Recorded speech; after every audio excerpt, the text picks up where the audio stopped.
Hey, how's everybody doing? Welcome to another episode of the Round Table. I am Leonardo Garcia. I am your co host for the day. And today you'll notice there's no guest, it's just myself and our beautiful host, Oh the one gosh. and only Miss Sandra B. And the B is from Brooks. I must say that my energy is not at 100%, guys. I had a little incident. We're not really going to talk about it too much live unless we have to. So my energy is there, but I just wanted to be clear just in case you don't see me going crazy. But either way, we have a special one for you today. And today's title is Leading with Vision or Ruling with Power. I don't know where our host gets these titles. Wow. Where do you stand? When she comes up with these titles, it just hits you in the soul. So we're going to talk about it today, and I guess we'll be interviewing, giving our perspective on it, and you, as the viewer, will be able to chime in. So, ladies and gentlemen, without further ado, I would like to introduce to you the one and only, the queen of this show, the one that holds the main chair, the one and only one that wears the shirts that says no thanks, the one and only Miss Sandra B. And the B. What's, Ah, what's up, y'all? We are back. It is another Friday. I'm in North Carolina and it's starting to actually feel like fall at nights now. I hate to turn my heat on, y'all. Like, I keep my air conditioner on like 73, but last night I did turn my heat to 69 just in case it got too cold. But anyway, I'm loving this weather.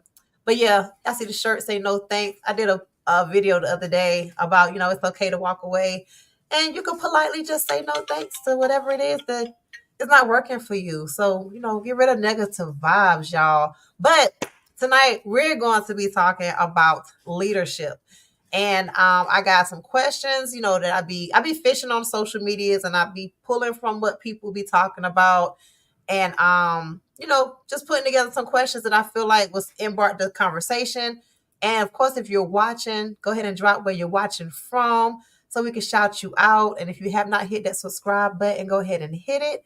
And we're going to get right into these questions tonight. Okay. okay. Well, but wait. Before you can leave that question there, but before we go into the questions, let's not forget to remind the viewers that we still have our challenge up.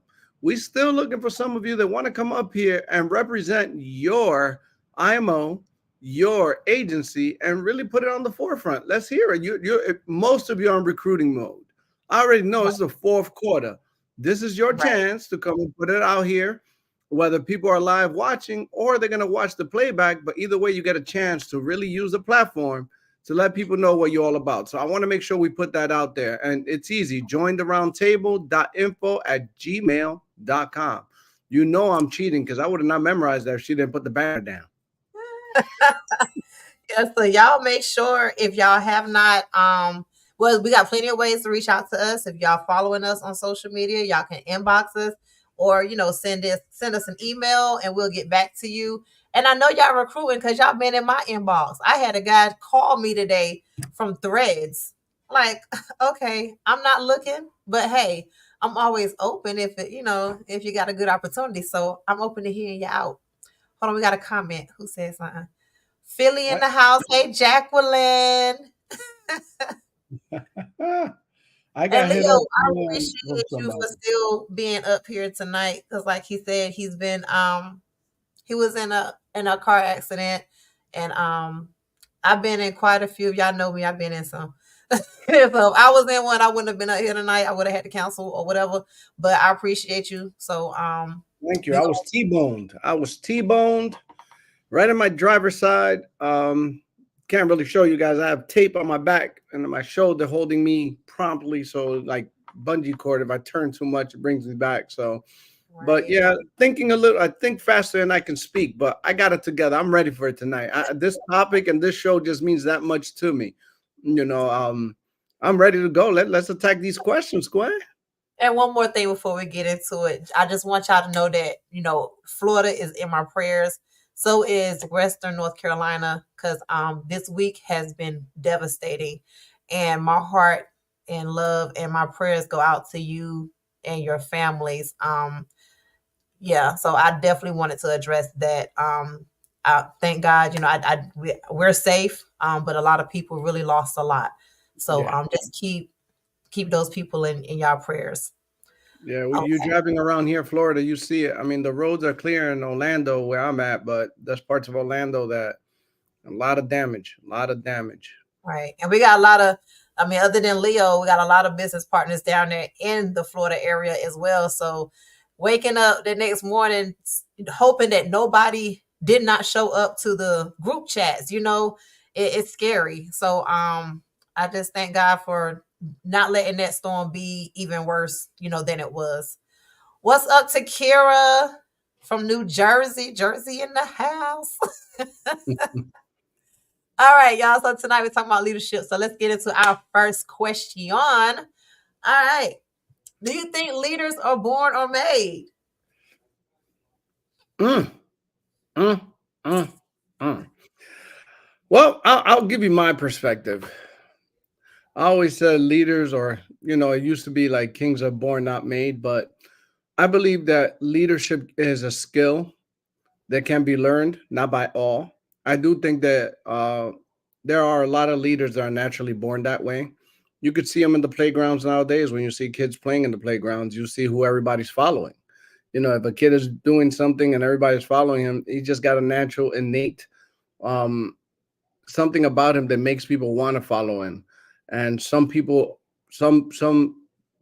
both female and male, are really just born leaders. Unfortunately, they lead you to the wrong direction, but they're still leaders nonetheless. But can a leader be made if they're willing to change from what they are and really go after it? Yeah, I think people will start. You can develop certain skills, but still reach to a certain level than the one that's naturally born, if that makes sense. Yeah, I do. I believe people are born with certain gifts or talents. But I also believe that leaders can be developed. So at some point you have to be born with some type of characteristic or quality of a leader per se. I was always I was always the peer pressurer. So I was always the influencer. I wanted to get everybody to do what I was doing when I was young. And so, like he said, you can either be leading people the right way or leading people the wrong way, but I've always been influential and quite persuasive. And as I've grown up and got into self development and more into business, then I've developed, those more qualities have been developed to making me a leader. So, but yeah, I guess that answers the question. Yeah, I mean, it answers it simply. I mean, if anybody out there has a comment, feel free to answer. But I think it can go both ways. I think the more impressive leaders we see of the world today or in the industry really come with an innate way to lead. And I feel that especially in the industry we're in, people breaking into the industry are looking for someone to follow, follow their success. It's a copycat system. So we're looking for the best cat to copy.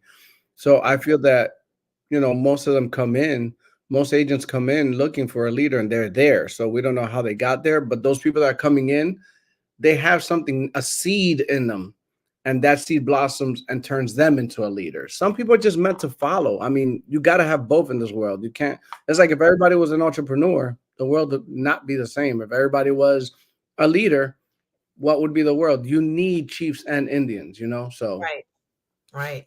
my Then opinion. again, Ooh, we got great. we got one. Hey, Martha. My opinion is that leaders can be born however they're right. I definitely agree with that.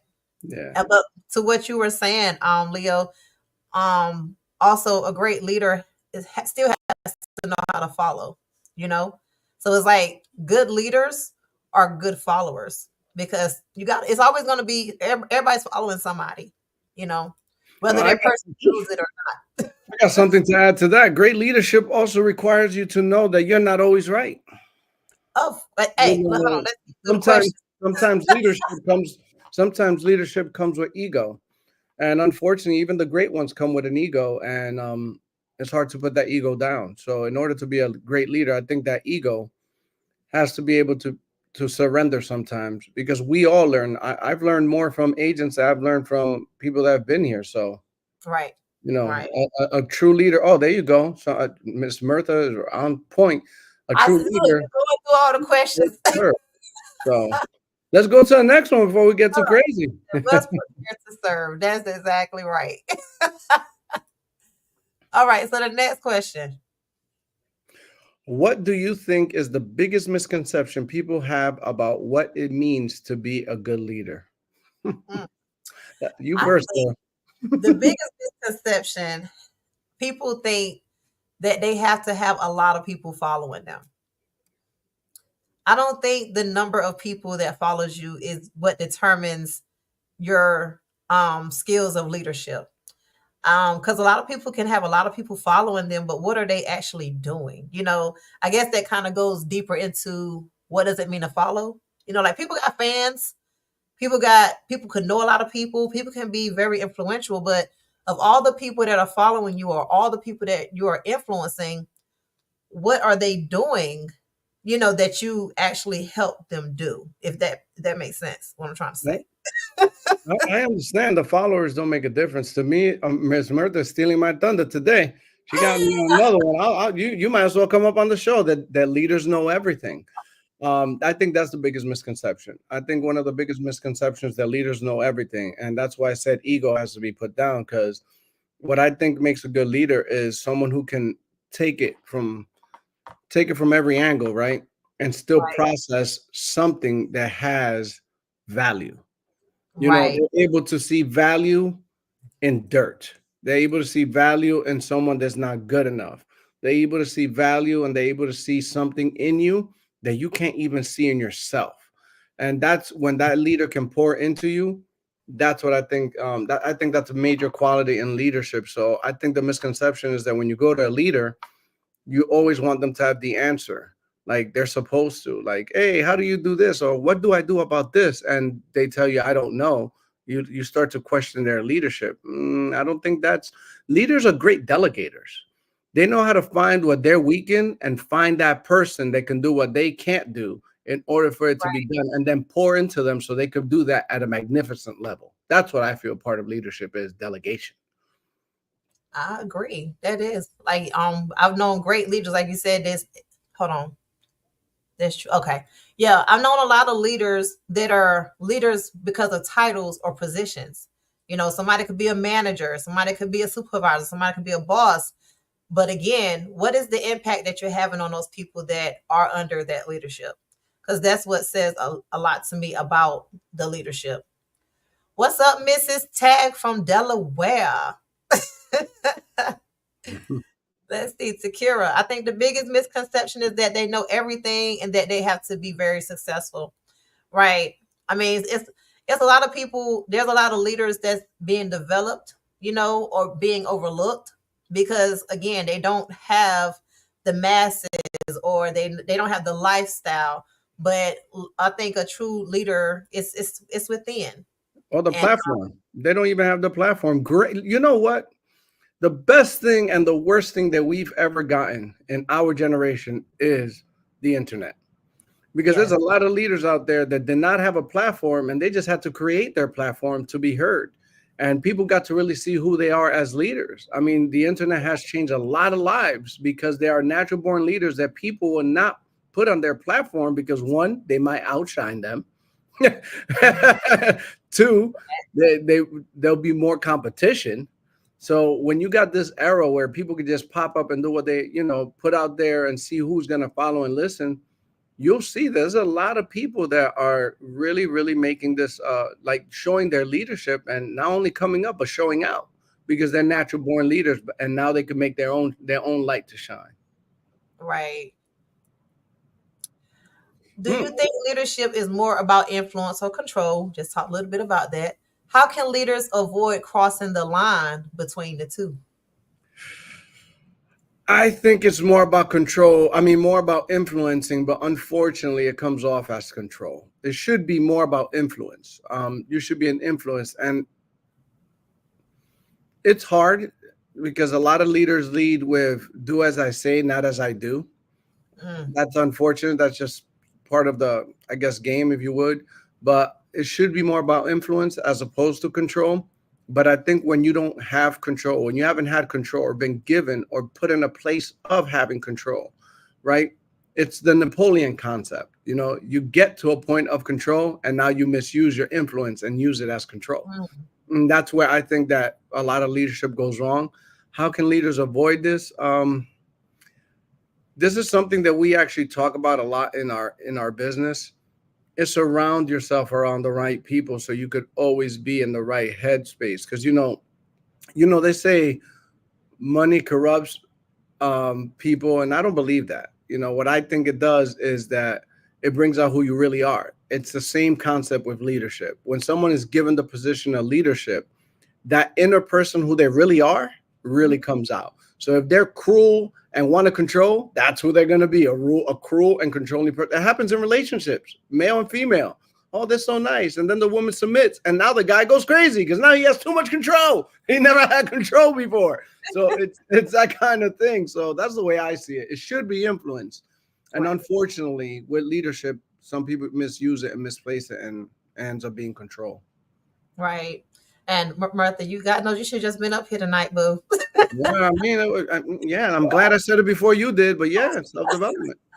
It's all about do you think leadership is more about influence or control? It's more about influence on others, but it's more about self-control. That's what I want. Ooh, okay.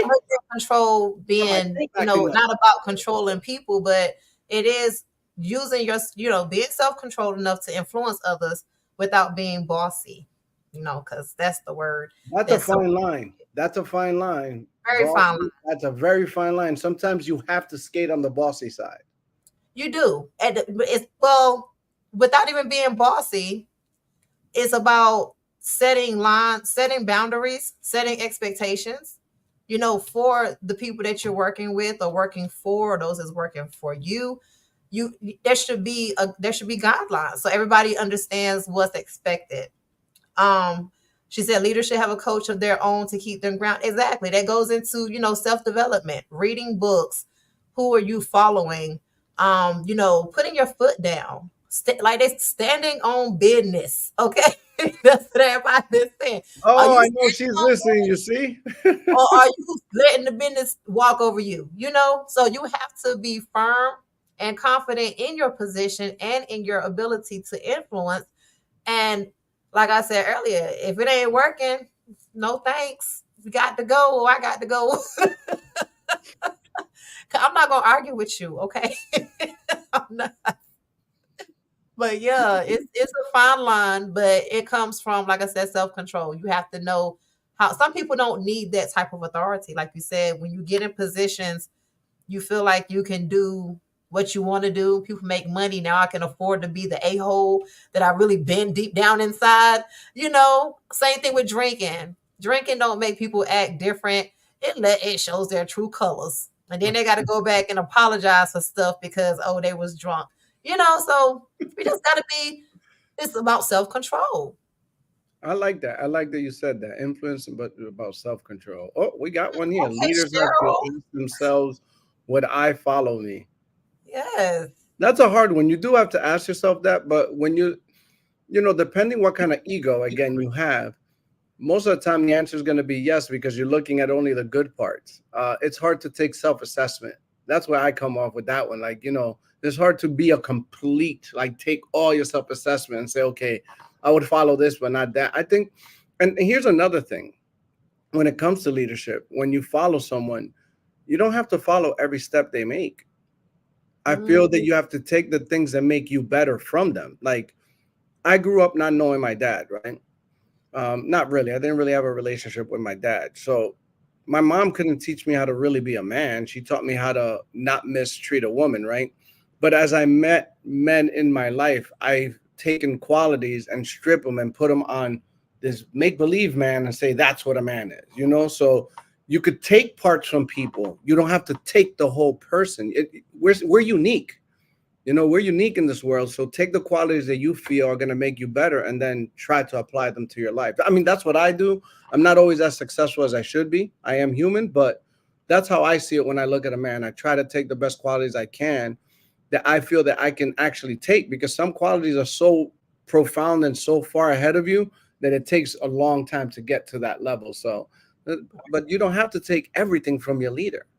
You can't. Yeah. You have, like, again, you just have to, like I said, use what you need to get from them. Because everybody has good and bad qualities. So that's when it comes to knowing.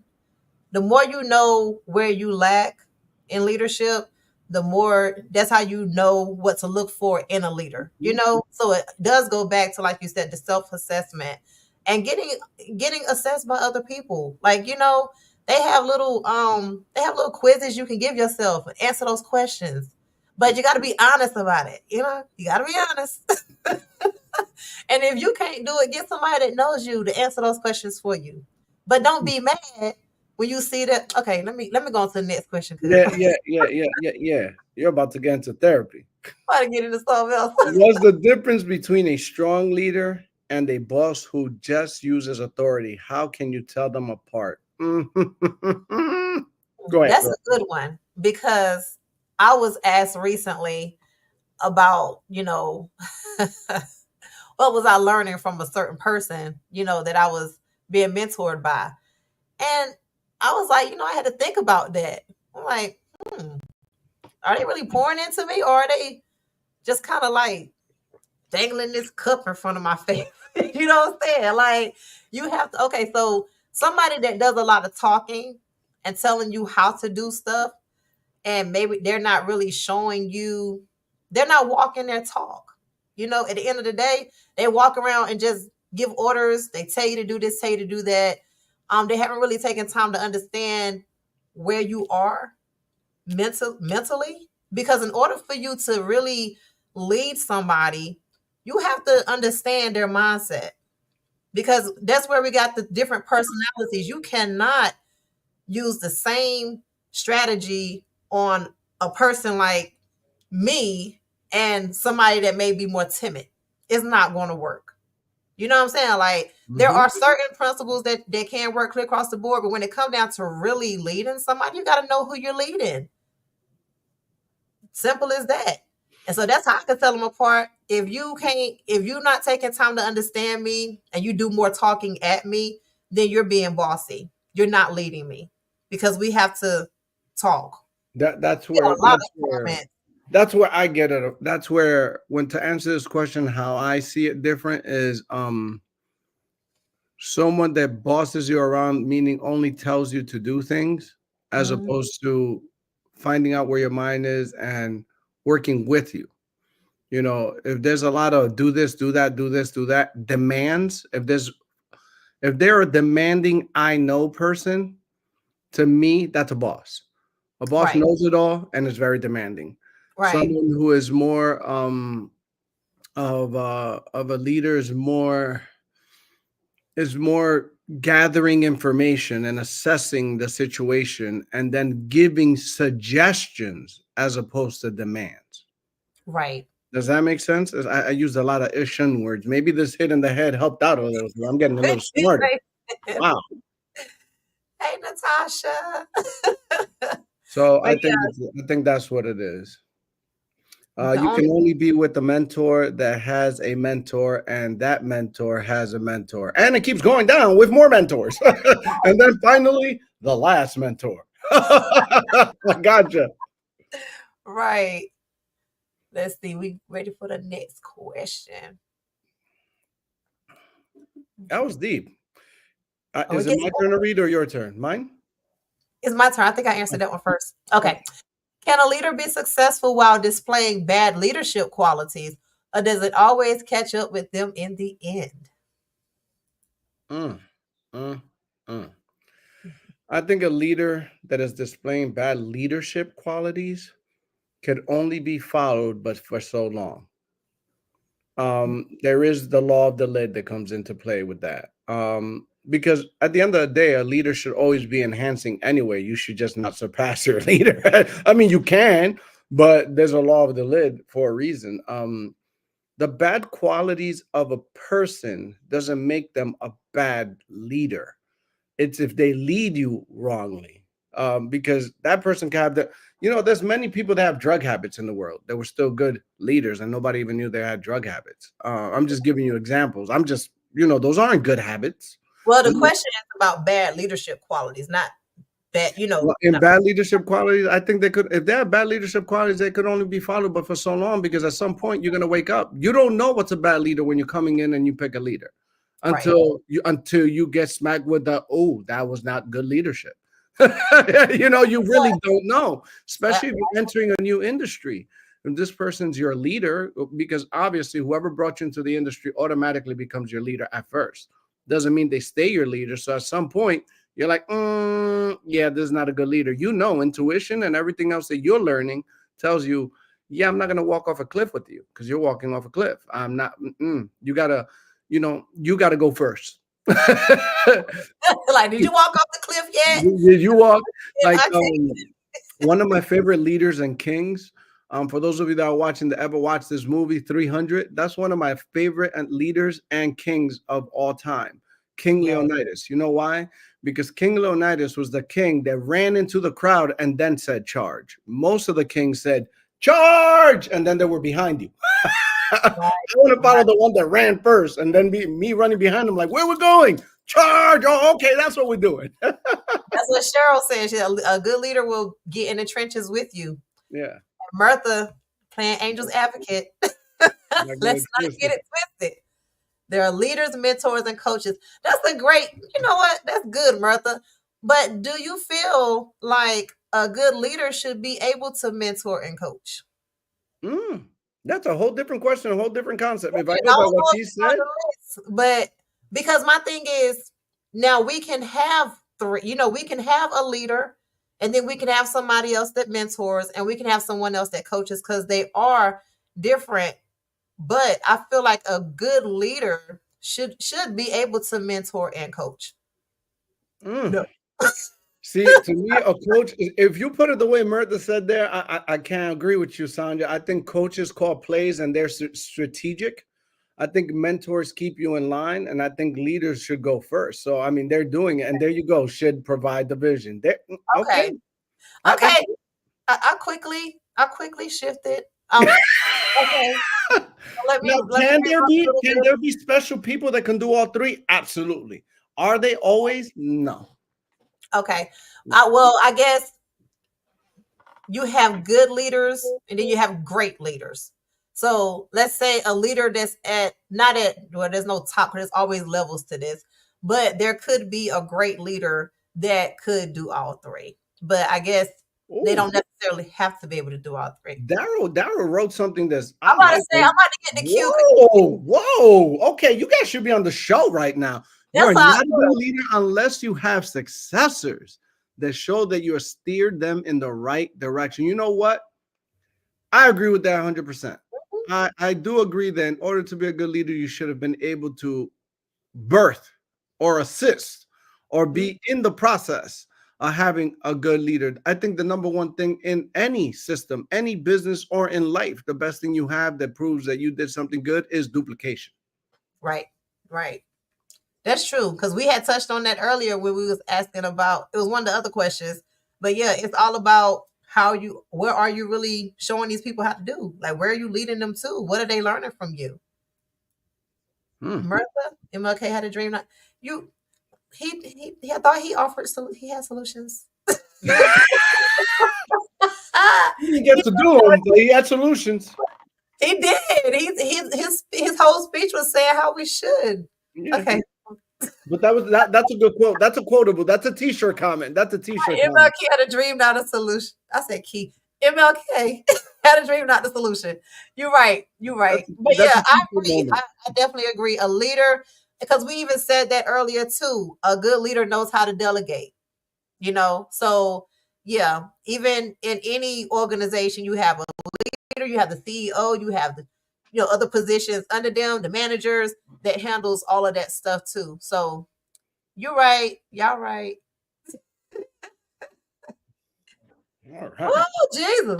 What is the most toxic trait you've encountered, and how does it affect a team or business? Oh, Black Jesus.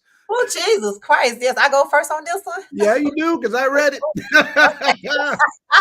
The most toxic leadership trait that I've encountered was being controlling. Like I've I've transitioned through a few different IMOs over this almost decade being in the business. There's been ones that everyone I separated from ain't had no problem with nobody. They wish me well. We still talk to this day. They even may call and check on me, right? But one in particular, I want to move a little different. They want to be a crybaby. That's all I can say. Like crybaby is a trait. Like it's like why we can't still be cool. Like why you got to be mad because I'm not doing things your way. That is a toxic leadership. I had a ministry I was part of for a long time. And it's not the church I'm at now. So Holly Hill, if you're watching, I love y'all. I'm not talking about y'all because I'm still there with y'all. There was another ministry that I was with prior to Holly Hill. Shout out to Bishop James Tripp Jr. That's my bishop. When I left, anybody that left his church, he told them that they were not be blessed because they was leaving his ministry, as if he's the only church in the universe that is teaching them right. So those are the types of toxic leaderships traits that I have encountered and witnessed. I feel like once you are not on the same page with what's going on, or once you feel like you're not in line with the vision, if you don't know what the vision is, you need to exit left. No thanks. I'm out. You feel me?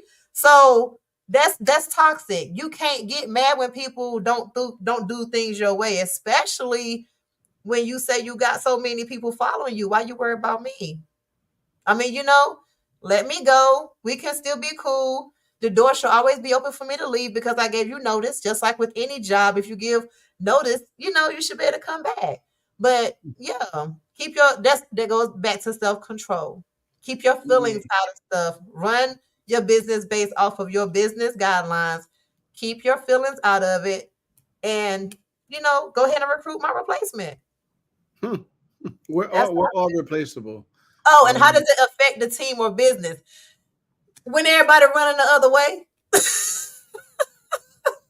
When everybody running the other way. If you are not a great leader, I don't care how long people have followed you. When the people start to scatter, it's a problem with leadership. And it's no other explanation. The ones I've encountered is either too weak, meaning they don't really have any expectations, so you don't really know what you're doing. That happen in organizations, so there's no real guideline for growth because you don't know. Nobody's leading. Like there's got to be somebody leading and pushing the envelope. So it's too weak in my sense. And then others that, as Cheryl said, too strong with micromanaging. It leads right into the boss, that bossy type. So, and usually how that affects the team is that you get a lot of backlash.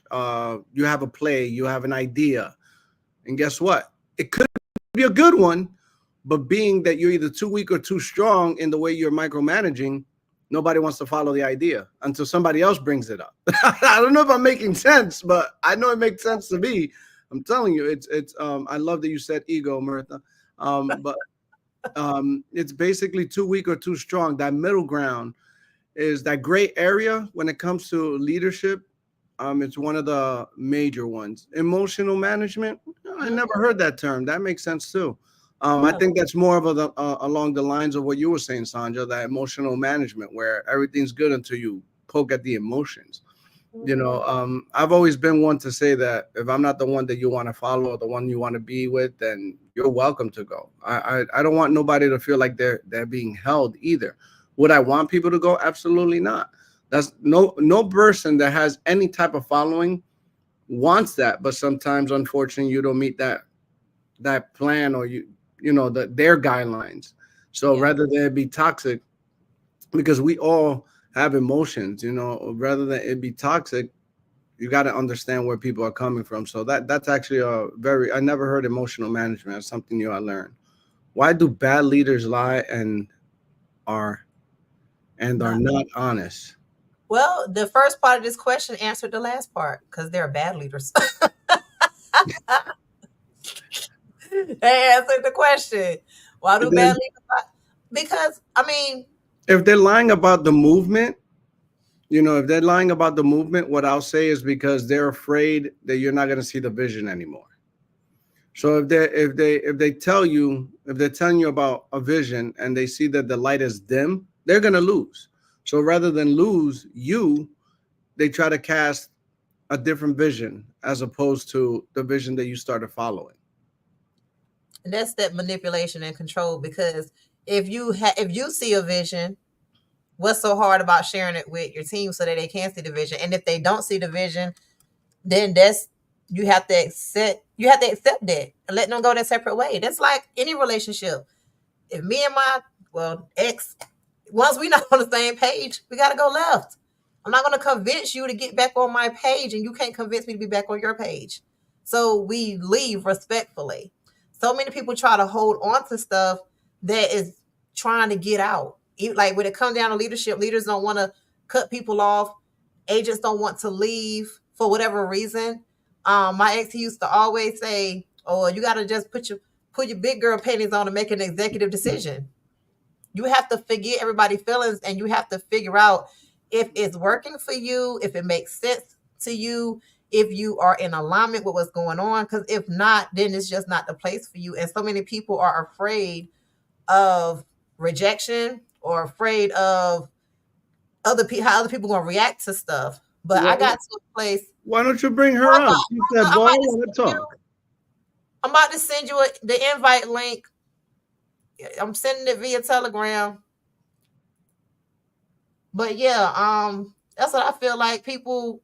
And once people, you got We're to get. known to do this on the round table, ladies and gentlemen. Yes, I just cut her off. We're known to just bring people up and pop up if you got something to say. We're known to do that. If you got some value to give, why not? We share the platform. Right. So it's like, you have to get to a point in life where you have just enough feelings to keep from getting too deep into your feelings, especially when it comes down to business, because business is always evolving, it's always changing. And Business has no emotions. there we go. Business had no emotions. Business and And money have no emotions. whether you We part of do. it or not, it's going to keep going. So We while do. you worry about trying to stay there, the business don't care. You know what I'm saying? Like it don't, just to be No, honest. we do. We And a do. lot of leaders don't either. And we have to learn how to control our emotions. Listen, I'm guilty of that. I'm willing to face the man in the mirror. I'm guilty of that. My emotions sometimes get the best of me. Still learning, still a work in progress. I'm not afraid to say so. And I know I got a lot to work with. The best part is about having people that are willing to work with you through it. So, Right. but business has no emotions. Hey, may I say it live? May I say it live on the show? May I call you? May I? You can. We have our chocolate croissants, Mr. on today. She just came on. She has something to say, so let's give it to her. I'm sitting there because, for me, it's always about self-awareness, right? And I understand that we want the leaders to stand out, but listen, we don't know what we don't know. So how do you know what leader you need? Mm. We don't know what we don't know. For example, I had a coach for 1 year. I didn't know at the beginning what I needed. But at the end of that year, I knew what she did not give me, what she did not equip me with. Right. And so that's the only time after that year I was like, oh, man, she wasn't very good. Because at the end of the year, I still didn't have a business name. I didn't know whether or not I wanted to do. There were just certain things that was not in place that now I'm going to see another business individual and they're like, well, what is this? Where's that? I didn't know what I needed. So to sit back and say, you know what, a leader should be this and this and this. How do you know? How do you know? You don't know. And especially if you are in the same space you were like maybe a year, 5 years, 10 years ago, You don't know enough to know that the leader is not giving you what you need to move forward. That's a good point. So I always go back to self. Self-evaluation is one, but you also need other people. I mean, it's not mirror, mirror on the wall who's telling you everything that you want to hear. You have to have a conversation with other people who can see you instead of you just seeing you. Right. Or maybe it's a couple. I'm looking at my husband. He's looking at me, my significant other. It's like, yeah, you good. Oh, no, you good. No one's going to tell him the truth. Right.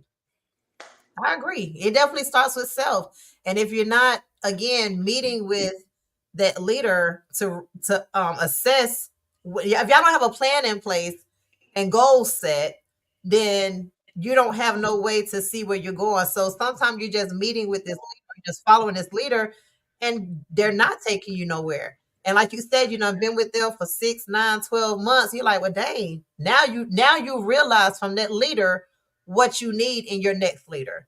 So did that leader really do their job or not? And this goes back to what she said though. Leader, mentor, coach. Sometimes you're using your leader as a coach or a mentor when you should just be using them as a leader. Your coach and mentor are not always the same people. And I think that we accidentally, and I say accidentally because it just happens that you feel that like a king, right? In a castle, a king is everything. That's not really true. King is the politics. He has other people in play to do other things because he does not have that. He just has to oversee it. So sometimes we're using our leader as our coach and our mentor when we shouldn't. We should use the leader, like you said, Ms. Murtha, very respectfully, I will say, has the vision. But sometimes he's not the one or she's not the one following the vision. We're following the vision. There's somebody else guiding everybody towards the vision because all the leader did is there's the vision, and everybody said, I like it. Yeah. Now everybody else guides everyone. You have people that are in the front guiding. You have leaders or mentors in place to guide the rest towards the vision. The leader's job there is to keep that vision alive, keep it possible, keep watering those seeds. That's what I see when it's leadership. I think when that happens, when we have that issue where we don't know what we need to be leading or what we're looking for in leadership, it's not that we're looking for leadership. Leadership is if it's in the business, let's use the business that we're in, right? You followed a vision. It could be the business meeting. It could be the person that dragged you to the business meeting. The vision, that was the leadership. Now, the mentorship and coaching come from other players in the team. It's not always the same person. So I think I would take ownership in saying that I think I followed people that are leaders and use them as my coach and as my mentor. And then there's different divisions in life to be mentored. Yeah, business is one thing. Oh, business, I could tell you right now, live on this show, business-wise, I got it. And I still have a lot to learn. Personal, I need it. And I got a lot to learn. There's a difference. You can never question my business mind by my personal because nobody knows the scars people are carrying. So I'm sorry if I seem passionate about that. It's just hit, because I think that we are using the same person for all the jobs. And that's not good. That's not good. Yeah. But you got leaders that call themselves coaches and mentors and accountability partners. So and they don't know. Once you give yourself that title, then you've set the expectation from me. So if you're saying you're my upline, you're my coach, you're my mentor, you're all it is, then if I don't know any better, then you set that stage. And that's honest. Like we can go deep on this. And I know you raise your hand, Murtha, but here's the thing. They can call themselves what they want. Us as the people following are the ones that make the choice where you stand. Because for example, just like content, when we put content on the internet, I learned this from somebody. I'll put his name out there. I put this. John taught me something. I did a good ad, right? And you know what he said? It's good, but you know who judges if it's good? The audience. It's not me or you. It's the audience who's watching. How many likes did you get on some of the things you posted, Sandra? And things that you think are like, this is nothing. And then you go viral. It's like, what the hell? I put 20 takes into the last one, and this one I did by mistake. And look at now you guys are liking it. You got to judge who that person is. I could call myself king. I could call myself coach. I can call myself the number one mentor. If nobody's taking me for the job, I'm nobody. Period. Yeah, Right. it's true. Why do The you only leaders reason why I suggest? raised my hand, Leo, is because you said I'm sorry. Don't ever be sorry um for saying what you're saying. You know, you can apologize That's how what I people mean. I receive it, apologize. but don't be sorry for saying because that's how you feel. It Yeah, is I what it is. apologize. Thank you for that. Why do leaders suggest books to read, but they say they read the books, but they are implementing the things of the book, the things of the in the I book. think Okay. he meant they They are aren't. not. They Oh, aren't. Yeah, they yeah, I see aren't. orange. Yeah. Yeah, Wow. I have no comment on that. I do. because they don't have a coach of their own. They be lying. They controlling. They want you to do all this stuff. And this is what I realized from my experiences, y'all. And this is from me. Like I said, coming in with somebody telling me that they're this, they're this, they're that, then I'm going to believe you. You said you have this many people that you have coached. You giving me your track record. I don't know how to find these people and talk to them. You know what I'm saying? So until I've given you some time, I can't just judge that you're not, people always, well, not always, some leaders, they suggest you do a whole lot of things because they want to take part in what you're becoming. I Ooh. think when they're telling you to read these books, when they're taking on the responsibility or the quote unquote duties of being your accountability partner or being your mentor, being able to say that wherever you end up successfully, they want to be able to take credit in that. But if you don't end up there, then you didn't do what you're supposed to do. I mean, you see what I'm saying? But a Yeah. true mentor, a true coach, they're going to have to take responsibility whether you end up there or not. Because if you're Okay. that Yeah. good, then I should have ended up there. And if I wasn't, then you should have cut me off because you should have said, I'm not taking you seriously by implementing the things that you're telling me to do. I'm not going to be coaching no daggone body for no 12 months and I don't see no progress. Find you another coach because now you're wasting my time. I think that's something you should do as an agent. That's a big one. All of you out there, including, I speak for myself as well. When you're an agent or you have someone as a coach, or you've given them that job or that placement, coach, leader, mentor, depending if you want to say all three in one, judge your progress. Right. Your progress, you're the test. If what you're doing, if you're being coachable, let's go to that word, that bad word. If you're being coachable, Right. um, and there's no progress, is it working? I got to tell you, a lot of times though, and I'll say, for someone that says unapologetically bold and lives by those words, I find myself being apologetic right now. I'm not always 100% coachable, Yeah. you know, No. and I can't judge all my past mentors because I think all my past mentors have something great because I would not be who I am if I didn't have them, good or bad. Because I would have not lasted in a business that has 92% of people out of the business. I wouldn't have lasted as long as I have, and I still got a lot to go. So I've gotten good mentorship. I can't say that. I think ego is what clashed with us. But if I didn't have any progress, if I didn't see any progress in myself, is where I noticed that if I was coachable and didn't see that progress, I could safely say that's where I started to look elsewhere. Yes. Unfortunately, fortunately and unfortunately, I looked elsewhere as out of the IMO, where I feel that maybe if I would have looked somewhere else within the IMO, I would have found someone. But like, not that I regret. I don't want anybody to think that I regret leaving anywhere I've gone because I've learned something everywhere I've gone, and I feel that I've elevated. But you could find what you're looking for in any IMO. It just might not be the person that's standing in your face. I don't think we take the time and our emotions and our own personal ego say it's time to go. Right. Because now you got to face somebody within the IMO and say, my leader sucked for me, but I want you. Now you just started a whole something different.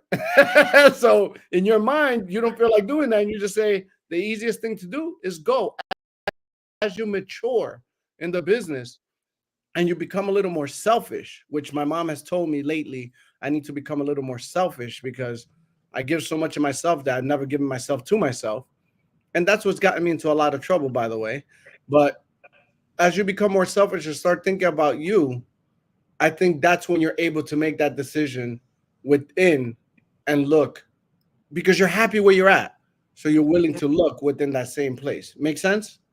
Mhm. Yes, it somewhat makes sense. One thing, though, Leo, that you mentioned is if you are coachable, if you are doing what you need to do, then you can say, well, this, like, for example, I look at Sandra. Sandra is in a space where she knows exactly what she's looking for in a leader. Like she would walk into an office and say, this is what I want, this is what I need, and so on and so forth. I'm just using you as an example, Sandra. Because of maybe she's been in the business, 2, 3, 5, 10 years. She's had the bad leadership. She's had the good leadership. She made sure she was coachable. So when someone like that walks into an office and have a conversation with a leader, there's no second guessing. But let's say someone just coming into the industry where there's already a lot of noise, a lot of traffic.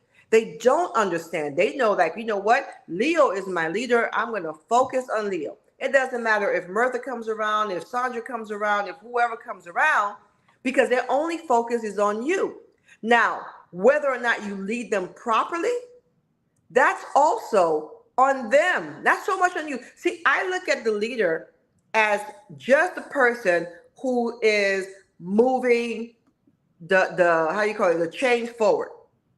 Most of the time, the leader does not have a moment to look back and see who is this close to the chain or Right. this close to the chain, Right. because they're so far ahead.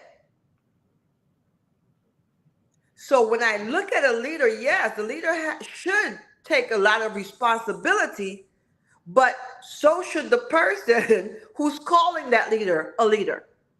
Right. The leader has to put people in place. I'm sure you mentioned it, Lee, I believe the delegation. Absolutely. And I always go back to Martin Luther King. I always go back to him because he says, you know what? We should meet here. Do you think he's sending out the mail for everybody? No. He's got people in place to send out the mail, to whisper in somebody's ear, to knock on somebody's door, to tap on somebody's shoulders, to go ahead and say, you know what? In a month or two, this is where we're meeting at this time. He only, just like a coach, puts out the play. For those of you who play sports, the coach puts out the play. The players have to be in position, but the players can only be in position if they're hearing what they're supposed to do and if they apply what they're supposed to do. Then everybody wins. Yeah, you can't say somebody's a failure or somebody's poor if you're not following the play. You just can't. You don't have a place to speak. You're absolutely right about that. When it comes down to like a leader and the person, if a leader or a coach or whatever is giving you the play, telling you the things that you're supposed to do, and let's say you're not 100% coachable, even if you're doing half of what they're telling you to do, you should see some progress, Yes. in my opinion. Yes. But so there should always be some type of progress from some good leadership, because nobody's going to do 100% of what anybody tells them to do. But even if you're doing half of it, you should see some progress. There should be growth. You'll see growth in the person. You'll see growth. Or if, like I said, it makes you realize what you need and what you're missing in a leader. I mean, that's still growth. I learned a lot of what I didn't have because, for one, I've always been. I'm a go getter. Like I'm very self motivated. I self develop. But I also love having someone physical to actually help guide me. And so I don't have a problem following people, but it has to make sense for me. You can't just say, here, do this. I need, what is the purpose? You still want to question a why. You still want a why, even if you don't agree with it, you want a why. So you could base it on your results. So go talk to 10 people. I get it. Yeah. Yep. What does, wait, you go. I think, I go? Yeah, I'll read it. You could go first. We got two women up here. Yeah. What role does transparency play in leadership? Can withholding information ever be a good leadership move? Mm. Ooh, that's a difficult one. But y'all know me. I'm Miss Transparency over here. So I'm a Yeah. firm believer in you. If I don't tell you and you find out later, you're gonna be mad because I didn't tell you. So I'm gonna tell you what I feel like. If it affects me and you're on my team, then it's going to affect you. Now, gossip and extra stuff, that's different. But I think as a team, if we consider them to be our partners, anything involving the business should be told to them, because I'm like I said, I'd rather you be upset with me because of what I told you, because it was the truth, rather you be upset because I did not tell you and you find out from somebody else. And then it's like, well, dang, did you know? And then I gotta, if I want to save face, I'm gonna have to act like I didn't know. It's like, one lie just leads to another and another and another. So I don't think it's good to withhold information. In this case, business related information. Because if it affects me, it affects my team. I think transparency is needed, but I think that at one time I could tell you that withholding certain information would have been beneficial to me. It's happened to me. Hi. It's happened to me where they withheld information, and it was I was able to step back and see where it served a purpose because of where I was at in life. Mhm. But I've made this mistake as a leader where I withheld information, and it actually bit me in butt. So with that being said, on this type of a question with full transparency, I think being transparent would be, I think it leads back to what you just said. You're damn if you do, you're damn if you don't. Right. So I'd probably be better off being damned if I do. you know, I think it's hard to imagine. It's hard to imagine being in that position. Because a lot of us say, just it's like when it relates to like this old thing where let's say a married couple are arguing, right? And she's like, just tell me, I already know. Just tell me, I already know. I won't be mad. Just tell me. And then you're like, okay, I'll tell you. Now this explodes. It's like you just said you won't be mad. You you want some kind of solace that, but at the end of the day, it's better, like you said, if they hear it from you as opposed to hearing it from somewhere else. I think that it just adds to it. And instead of anger, it can lead to disappointment. And to me, disappointment is always worse than anger. So I know I've been the one that's done this, that I've been accountable for this before. So this question is tough because it's a learning thing for me. And I feel that transparency is the play to go. There you have it, guys, on the round table. Now I'm the guy that's put on the test. But Martha just left like one of our other guests. She just dropped right out. Didn't say bye, nothing. No, I think her power went out or something. She was like, "Oh, this is not good for me." Commented. Okay, hold on. We got Q. The players have to have faith in the plays the coach is calling, especially when they are not winning games. You have to call plays that score touchdowns, or your players can hit home runs. True. True, I do. Oh, she got a call. Okay. I think it's all about faith. I think it's all about faith at that point. If you have faith in your leadership, no matter how many bad calls they call, You're gonna follow through. you're still gonna be doing it, because you have faith in the coach. I mean, there's many famous coaches that the players just have faith in them. So it's not always a good call. Sometimes there's a reason for the call. Sometimes there's a sacrifice that's being made. But if you have faith in your coach, the play ain't gonna work, but you know that he's playing some type of game in his head, that you just have faith in what they're doing. You blindly follow. And that's a real, when you have people that blindly follow you, let me tell you, that's a real humbling place to be in, because you know that it isn't going to work, but they're still willing to follow you because that play is actually the sacrifice. That's the sacrificial play for the big play. So that's a big one, Mr. Q. I'm sitting here.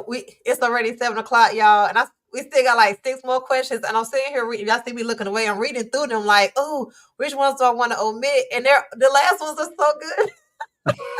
Well, hit with one more, and then let's hit them with a clip. We got a surprise clip for you today, and we got to give it to you because it's a good clip. Share it. You're gonna see it later. I can't share it right now. Remember, I didn't get to download it. Okay, this one. No, we already talked about micromanaging, so we're gonna do that one. What we already talked about that one too. Here we go. Can being too nice as a leader harm your team? How do you strike a balance between empathy and authority? Being too nice as a leader will harm your team because you're not, I don't think you're always going to like what your leadership says or does if you're following a vision.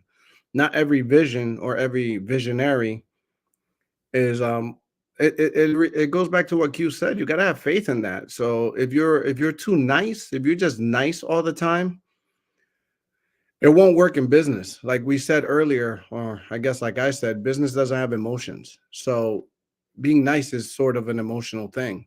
You know, if you're too nice, it doesn't work. It doesn't get things done. It actually slows progress. So if you, for example, if I have a goal and I'm trusting my leadership, my mentors and my coaches to hold me accountable to it, if they're just nice to me, will I reach my goal? I'm human. I'm liable to take a day off. I'm liable to slack off. I'm liable to be distracted. If they're just nice about it, my goal is not going to be met. Now, whose fault is that? Yes, basically my fault, but you're accountable to these people that are supposed to keep you on track, you know? So I don't think nice play is a good thing. How do you strike a balance between them, empathy and authority? I think you got to use empathy to have authority. I think you have to use empathy to have authority because you can't just be a tyrant. Being a tyrant doesn't work either. So if you have empathy, you will go that route. Honesty is always best, no matter what. Oh, that was the last question. Yeah. Gotcha. Yeah, you can definitely be a nice leader, I but just I just don't think you could be all nice all the right, time. It you can't doesn't. be nice all the time. The coach, your accountability partner, your management team may not be right. Mm, You can be a nice leader. And when I say nice, I mean it's nice, but some leaders they're too nice to where they don't really enforce things that need to be enforced. Like I can fire somebody and be nice about it. I mean, you know what I'm saying? I had to do it. I was that manager. I mean, like this. Look, I started off in management at McDonald's. Okay, I mean, I love you, baby, but you can't be stealing. You can't be eating on the clock. You got to go. I mean, they're crying because they got kids. I'm sorry, you got to go. You know, I love you, but you got to go. And I do it with a smile. So it's not what you say, it's how you say things. understood. So when you again, you can be. I have a lot of leaders and managers, whatever that I run across that I did not like them, but the way that they treated me, it wasn't out of ill intent. You know what I'm saying? Like they gave me that tough love, and that tough love is needed. And if you're gonna be a leader, you can't be afraid of confrontation. You can't be afraid to debate. You know, to a certain extent. And you can't be afraid to have those difficult conversations. Else, leadership is not for you because everything's not going to be all good. It's not going to be a walk in the park. And if you can't make that executive decision when need be, then you're where you leading these people to? The land of tears and tissue, you know, because we can't be doing that all the time. Oh God, those. Brian Campbell in the house from Pennsylvania. Okay. All right, we getting late, y'all. Let's do one more. You see one you want to do, Leo? No, I was even looking at the questions. Let's see. Let me delete those right there. Strategy. What happened? No, we did that one. We already did that. Okay. I think we answered so many of these in one question. That's ridiculous. Right. No, I don't Okay. see anything we haven't answered. I see you erasing them. Yeah, we actually answered all these questions in our rant. Hold on, let me see. We got Q with another. Good coaches don't win right away. They stay in the trench. Is that trench? Yeah, trenches. Okay, trenches. Sorry. I didn't know if it was like a sports word that I didn't know nothing about. In the trenches. With you until the team start to win. The coach shouldn't quit before you quit. Every shiny new toy is not a good toy. That's right. You know, we definitely don't want to have you can't have a leader that ain't really never been through the trenches because you can't relate to the people that's not there. You got some leaders that they just always had it. They went from having a great job to running a great business because they had the money to to fund that business. But so how can you really relate to that new business owner that don't have 10,000 to invest? Then that's when the good leader comes in. Let me pair you with somebody that was in that situation. You got so many leaders that just want to take credit for everything, that they're trying to fix every problem, and they can't fix every problem because they ain't been there. You know what I'm saying? I ain't never been married. I can't tell you how to manage your household. You're like, okay, I want to run my business, but I'm married and I have 2 kids. Can't Well, help I'm you. single and I got 3. Let me put you with somebody that's married. I can't relate to that. And so everybody just got to learn to stay in their lane, and just do what works for you, man. And if y'all partner with people or under leadership that's not working, don't be afraid to say no thanks. That's your theme. That's your theme. No thanks. It just happened to work today. I put my shirt on. I was like, okay, I'm not even going to change before the round table because it fits. No, thank you. I got to go. I'm all about positive. I have to say positive. Yes. So I got to cover this side. We're going to be thankful for the positivity. No thanks to the negativity. Ladies and gentlemen, we are actually past time. Ladies and gentlemen, it's been a great, obviously, this is, Sandra is one of our greatest ones yet where we had no guests. I got to be honest, is one of the greatest and toughest and most uncomfortable. I am sweating in my back right now. Oh. But I appreciate you for staying on. I know it's been a pleasure, man. This has been a good eye opener.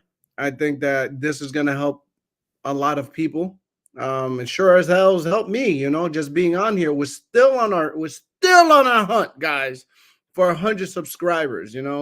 Come on, we got a cash giveaway. Tell a friend to tell a friend. Click, share the live, share the page. If you haven't hit subscribe, I'm gonna go look through this list and I'm gonna unfriend you if you have not subscribed. Cause I'm about to be in my feelings. This has got no emotion. No, I want to get some money away, but if y'all don't want to get it, that's fine with me too. So whenever we get to 100, I give out some money, and it will be our first cash giveaway because it'll be a new milestone once we hit 100, and the prize will be a larger pot too. Right. Get the larger pot. Let's go. Well, we appreciate y'all. It's been great. We went a few minutes over, but thanks to the ones that stayed on. Thanks to the ones that wanted to. If y'all want to donate, we got Cash App. So let me stop. No. Well, ladies and gentlemen, now, no thanks. Well, now we have come to an end of this episode. I don't know what number we're on, but we'll keep pushing and going. We're looking for 100 subscribers. Please, again, join the roundtable.info@gmail.com. If you want to come on the show, we're still looking for people that want to come and really put their agency on the map. Come use our platform to recruit. We want to see what you got to offer. Why not? That's what we're all about. We're here about sharing the platform, sharing information, inspiring, motivating, and teaching the masses as well as ourselves. Ladies and gentlemen, this has been another great episode of the Round Table. I am Leo Garcia. She is Sandra B, and B is for Brooks. We are out of here. Y'all have a good night. Good night.